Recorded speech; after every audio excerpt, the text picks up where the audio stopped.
Alright. Gonna start out. I figure I'll say I'll just say some stories about Cook County. Shit, it's a learning experience, I'll tell you that much.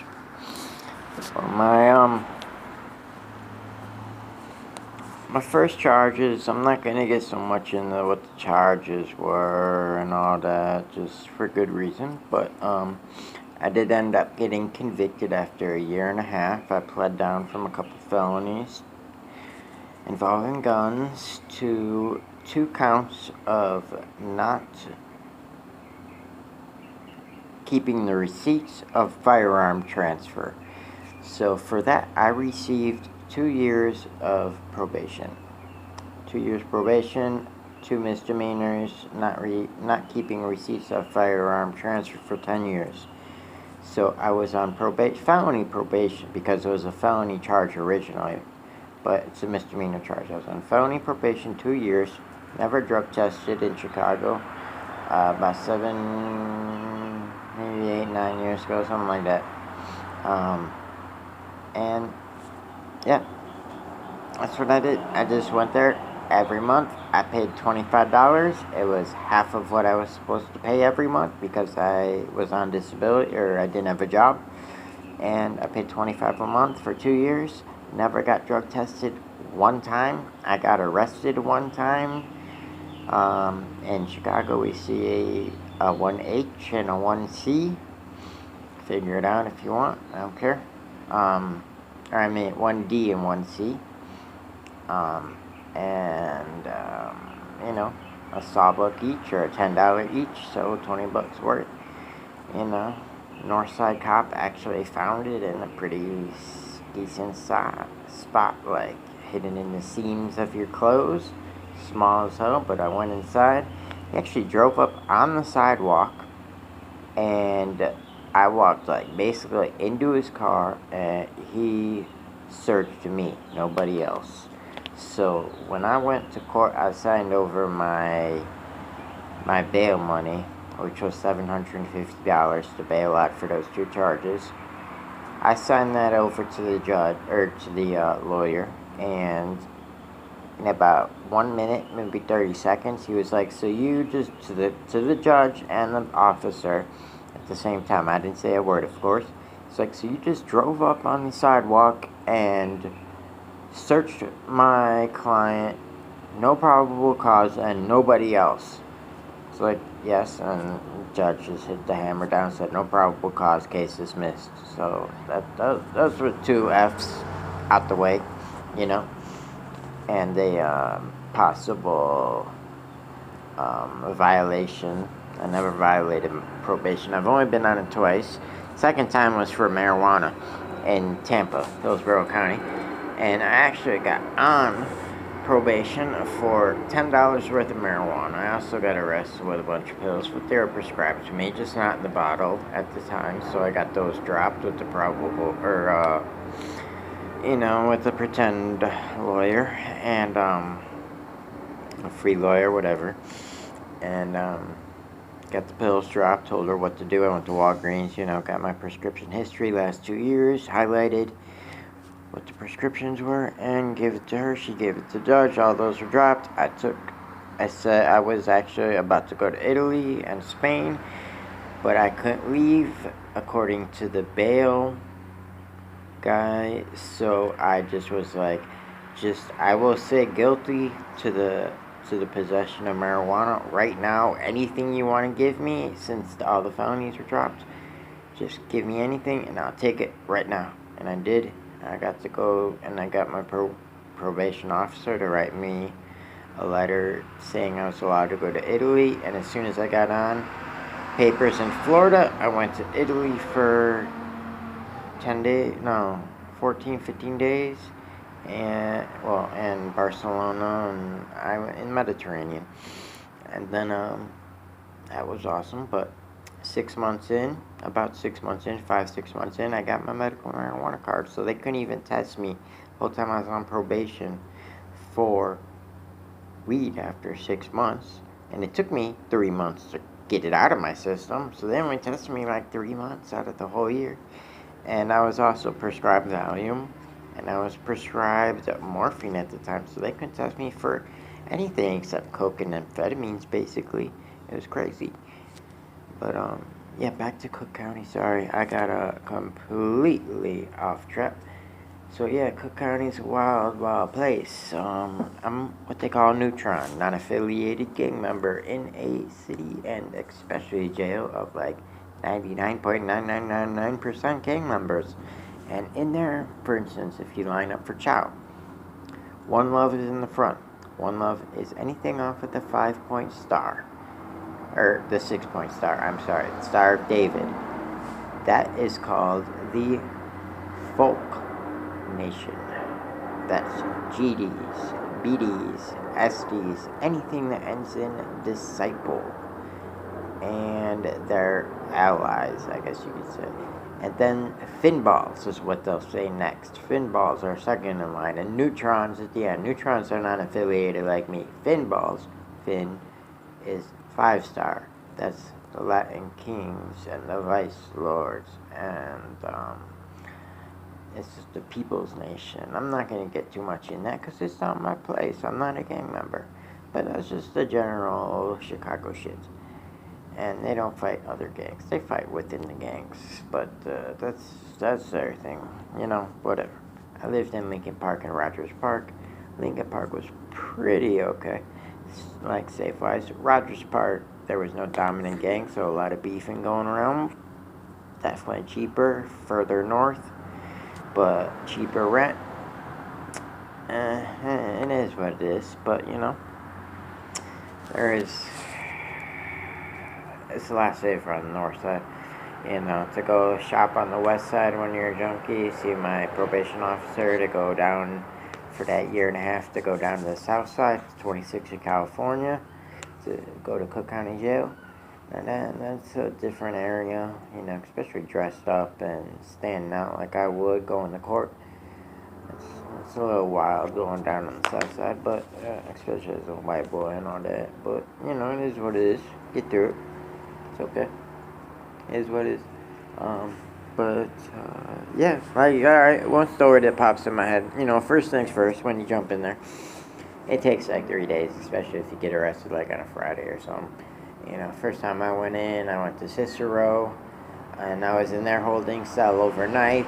My cellmate came in, he got arrested that same night for a domestic issue.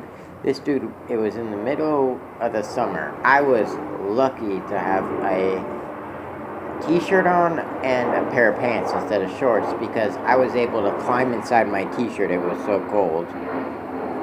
But most people, like other people in other cells, they didn't know what to do. They had like a wife beater on and some shorts.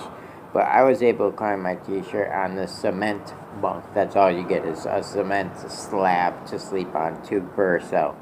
And the other guy, he was in like a full suit uniform when it was like 80, 90 degrees out. And he was deaf too, so like when he would talk, it would be like, it was really weird. It was a weird experience. But alright, so that's over. We get moved to like holding cells. Cermak. If you're under Cermak, which is a road in Chicago and Cicero, in the jail, if you're under Cermak, you're in the nurses area part of intake.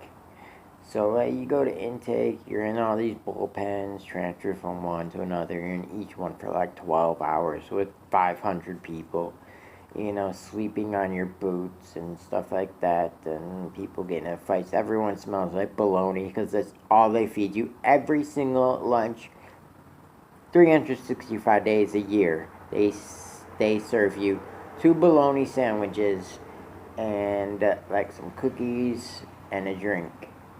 And I think there's one other thing in there. Every single lunch, it comes in a plastic bag. Every lunch in Cook County. Dinners change. Lunches are the best in my opinion. You can get like some kind of horrible pancakes. You can get cereal, which is just cereal. So that's why I like it. I don't know. It's edible. The lunch is just bologna, which I don't do bologna. And then dinner, I do hot dogs, I'll do other stuff. But like when it's mystery meat, the cat food, the dog food, all that shit, I try to stay away from best possible. That's just my place, my opinion.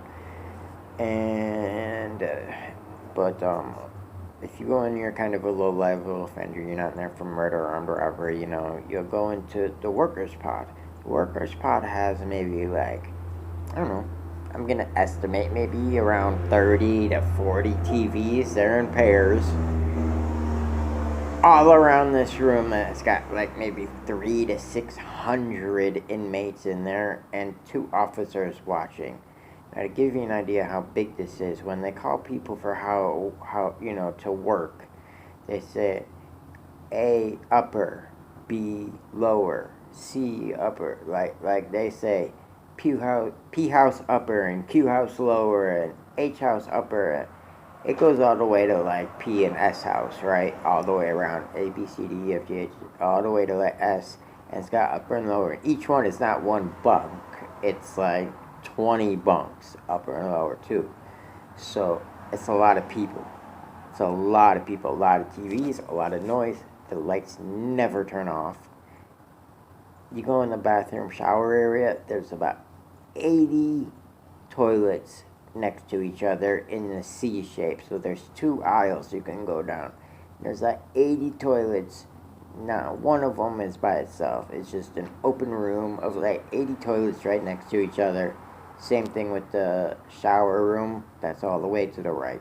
That always smells like weed, by the way, and it's by the police. But and that's definitely the room where contraband comes in the most, because that's just the most people, lowest level charges. That's possession people. They always in there.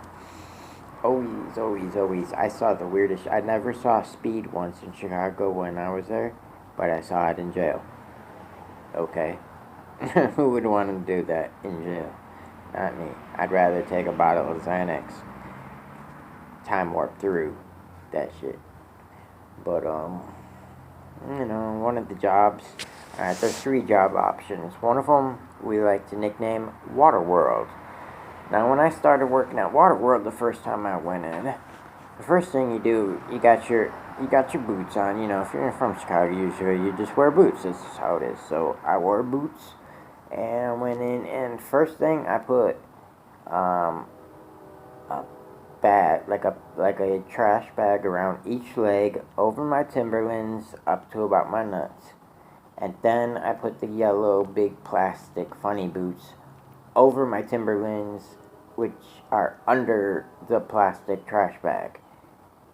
So I got all that shit and my uniform on under the yellow boots. And then we're sloshing around Waterworld, which is really hot, and it's the only thing it's a big industrial sized cleaner to clean the trays, So it goes in one side, they feed it, but I was on the other side. My whole job was tapping it down, tapping the water off, and stacking it up. You stack it up as high as you can reach, and just on a pallet that's on wheels, and then someone else saran wraps it and pushes it away. So you just do that. At first she said it'd be like 6 hours. I got to 8 hours. I asked her what's up. She said a couple more. I got 10 hours. I asked what's up. She said a couple more at like 12, 13 hours. I went and sat my ass down because I was starting to get dope sick and shit at the time I was using. So I went and sat down, and she's freaking out. She's telling me I need to get back to work. I told her I don't give. Shoot me, stab me, spray me, zap me. I don't give up. So that's why I was yelling at her. And she didn't really believe what I was saying, but that's what I was saying. She went and got the white shirt, which is a sergeant. I repeated the same exact line, word for word, a couple of times, because she didn't believe me the first time either. And then she did what we call banked me. She banked me, which means got rid of me out of that pod and put me in a pod of like 40 people. So there I got to detox in peace, got to eat, I didn't have to work. Worked out for me, and she fed me right away too. So that was actually convenient. That I kind of when I sat down and talked some, just said my mind. And in Waterworld, they had that day. They couldn't find fire, but they had some crack in there, so they were snorting crack. That was interesting to watch. Because they couldn't find a lighter. And then there was a fight over it, and some dude got like picked up, like this big ass dude picked up the skinny dude and above his head and dumped his ass in the puddle of water. Like this shit was entertaining as hell. So the fights are entertaining in jail, if you're not involved, because it's something to watch. But yeah, that's just a little taste. It's just something. I don't know. See if you like it. If you don't, I don't know. Whatever. Let me know. Hit that like, hit that subscribe button. Thank you for watching all that.